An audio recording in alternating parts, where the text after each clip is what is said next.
Okay. Good afternoon, Dr. Kasirye, Siobhan.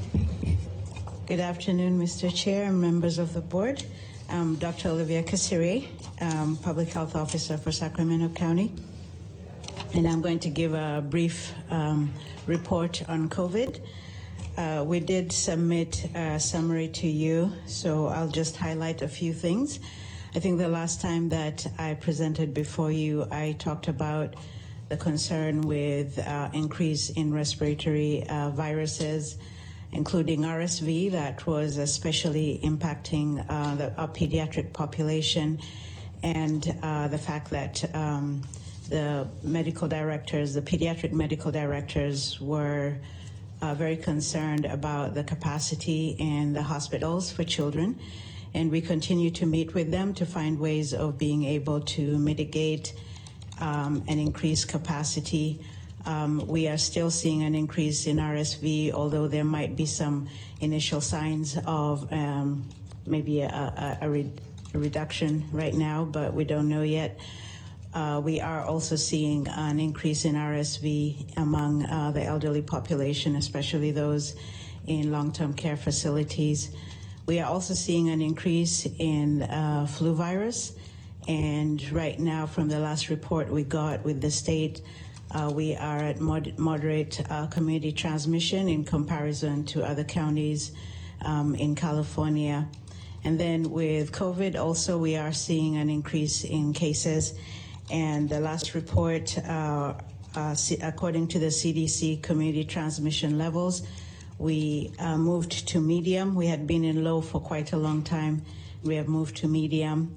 So we're still continuing to see an increase in cases. And with that move to the medium level, with the state guidance for face coverings,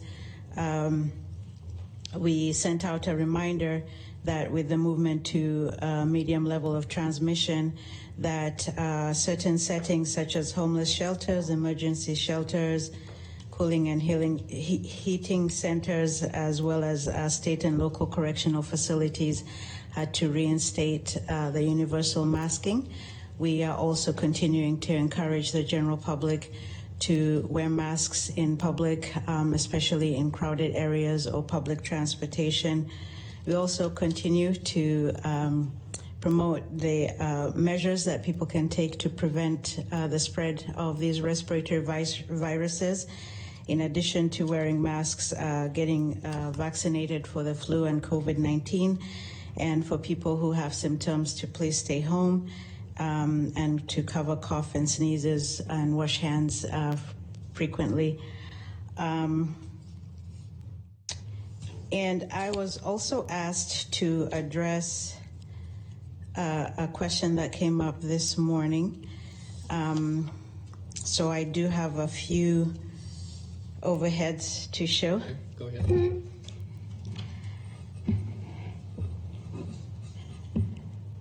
So if you could highlight the findings. Yes, thank you.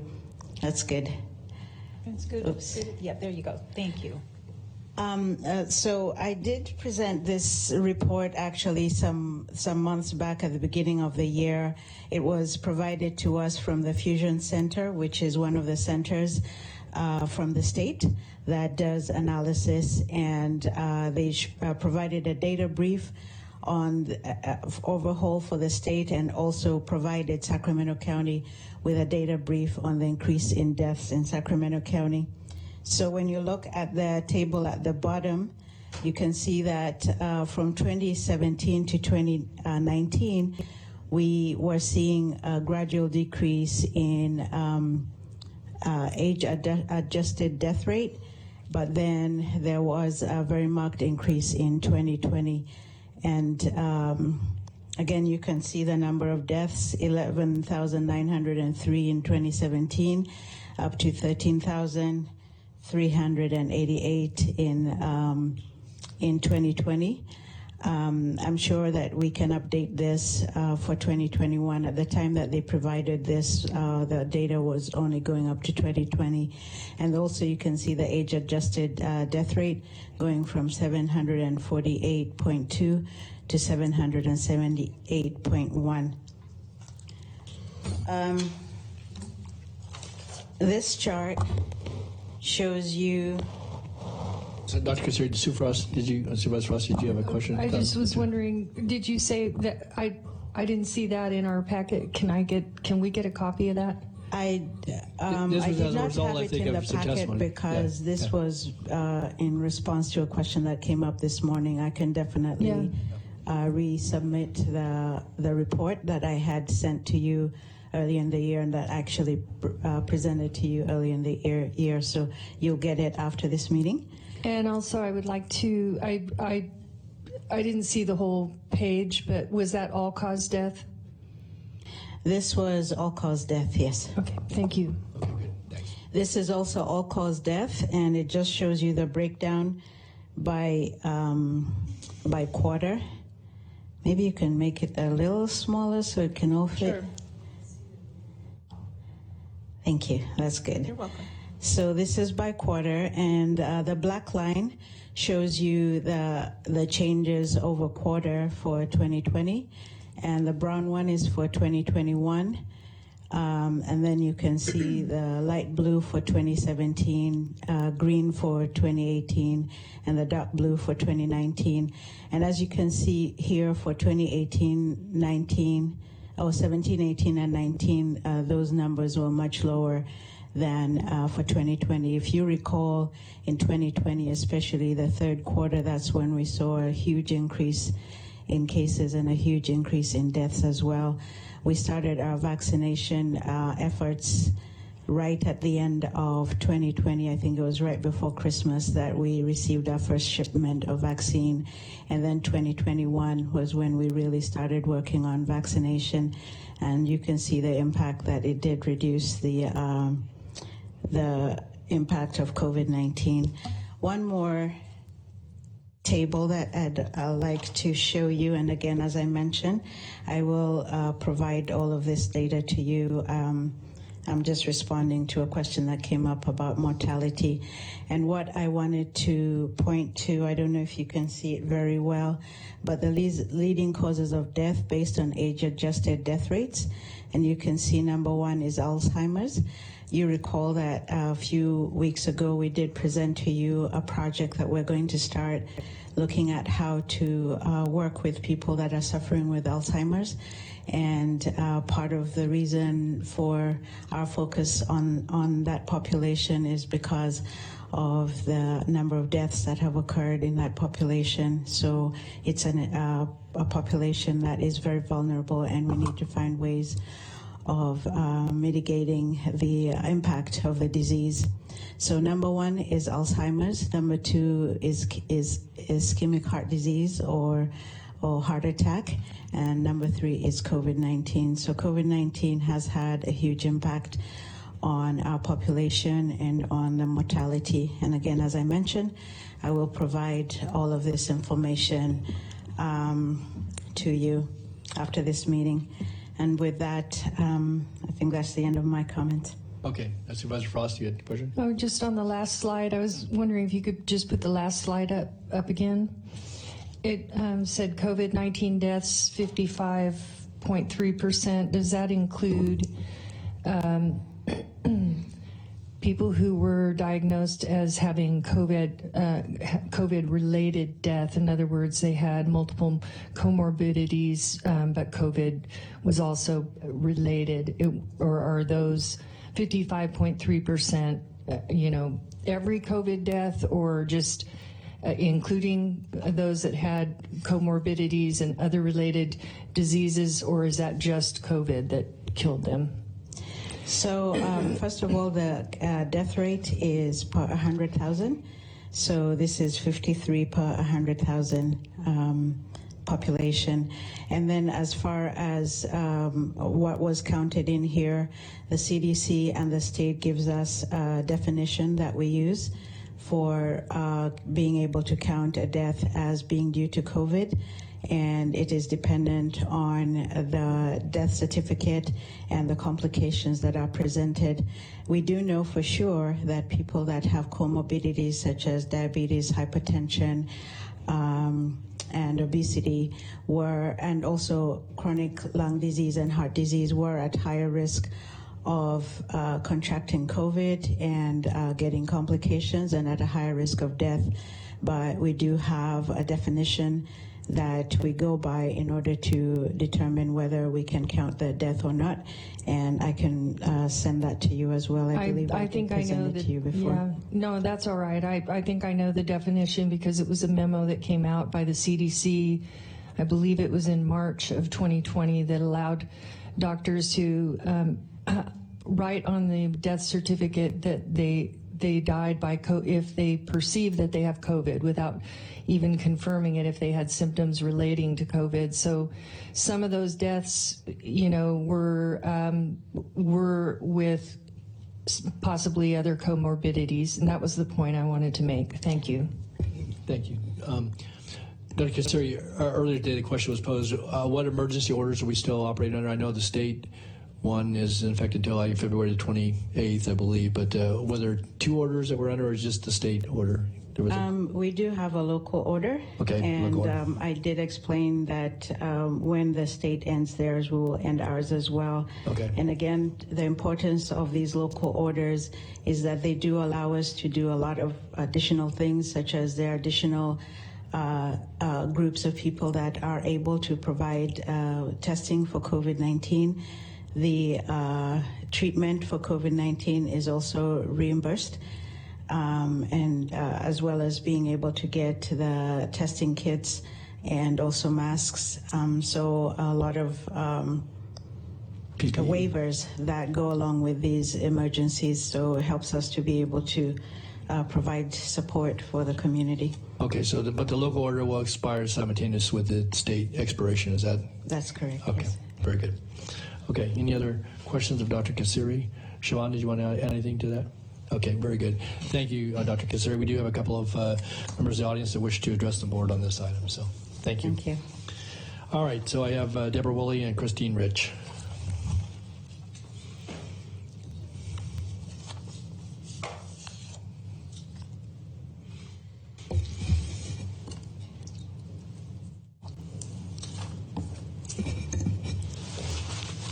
Good afternoon. Hey, good afternoon.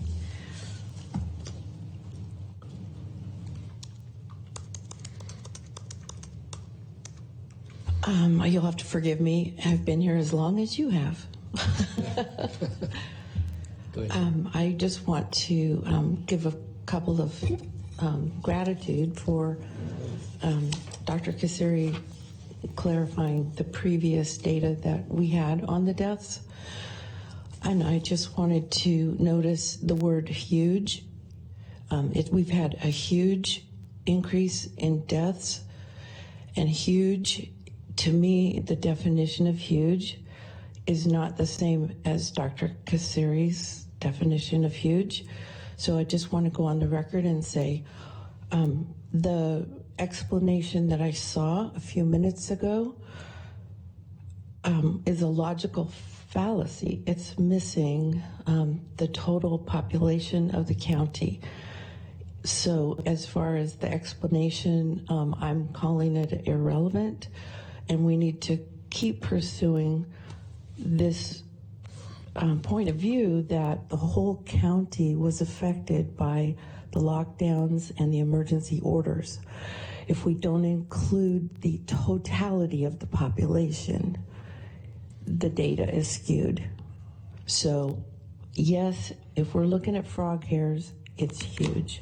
If we're looking at the total population, it's not.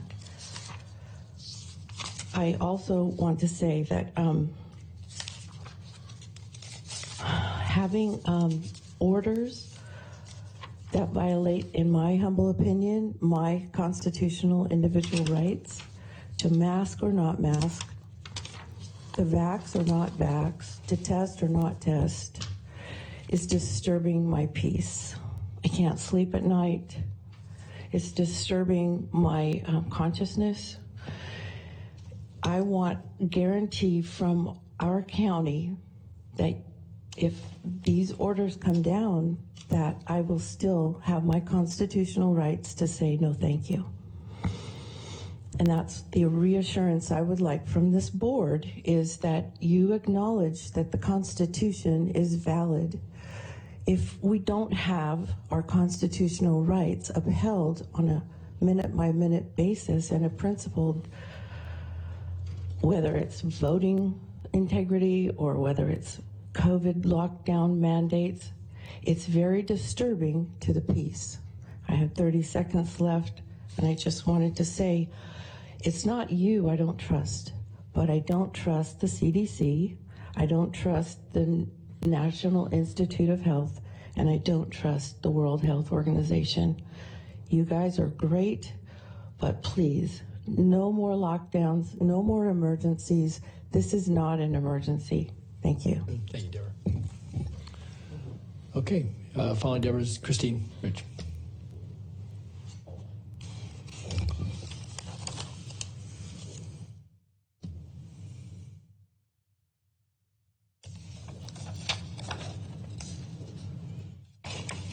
Good afternoon, Christine. Good afternoon. I want to thank everybody for giving us an opportunity to speak on this topic. I'm kind of concerned that we're still in a state of emergency, but that the emergency is being labeled as more COVID cases when the testing has been proved infallible or fallacious. That what are we testing against if the virus hasn't been isolated? So that's concerning to me that we're having an emergency based on tests and test results for faulty tests. The other thing that's concerning to me is there's still the issue that propaganda is legal in the United States, and that there's an argument between misinformation, malinformation, and propaganda, but nobody will admit that propaganda is legal in the United States. There's also the issue of people like Bill Gates participating in global pandemic mock-ups. For instance, he's just recently participated in one, and that we can expect another pandemic in 2025. There's an article at LifeSite News, and it details the information at Johns Hopkins University where they held this alleged fictitious pandemic training exercise in October. The name of the training is called Catastrophic Contagion. In the video released by the organizers, a fictional news segment alerts virus called Severe Epidemic Enterovirus Respiratory Syndrome 2025, or SERS 2025. The fictional news anchor went on to say that the virus could cause a severe pandemic if early containment and mitigation efforts aren't successful. I'm happy to forward this article to you. I also discovered that the U.S. Right to Know, the agency that was responsible for helping us get labeled GMO onto the ballot, I think that was Prop 37, has done a wonderful article that's been published just recently, December 12th, and it's the timeline of the coronavirus pandemic. And it shows internal documents with Fauci and others that before 2017, they knew that they were going to release this on the general population. So all of us here have a responsibility to all of our family members and all of our friends to get to the bottom of the truth, because truth is important to our mental health. And if we have caucuses in the community and we're talking about discrimination and alienation and inclusion, then maybe we need a mental health caucus in this community as well, so that we can address these kinds of issues openly, and that we can talk about the malinformation coming from the federal government and how they are bullying people at this level and making them comply when maybe they don't want to. Maybe they're holding money over their head. Maybe they're telling them they're not going to give us the money that we need for our roads if we don't comply. But we owe it to our community to stand up to this nonsense. Thank you. Thank you, Christine. Okay, anyone on the phone on this item? Madam Clerk? We do not. Let me double check. Okay, no one on the phone. Okay, all right, then unless there's any other. No, we don't. Okay, unless there's any board member comments, then that concludes that item. So we do have a closed session, so I'm going to suggest we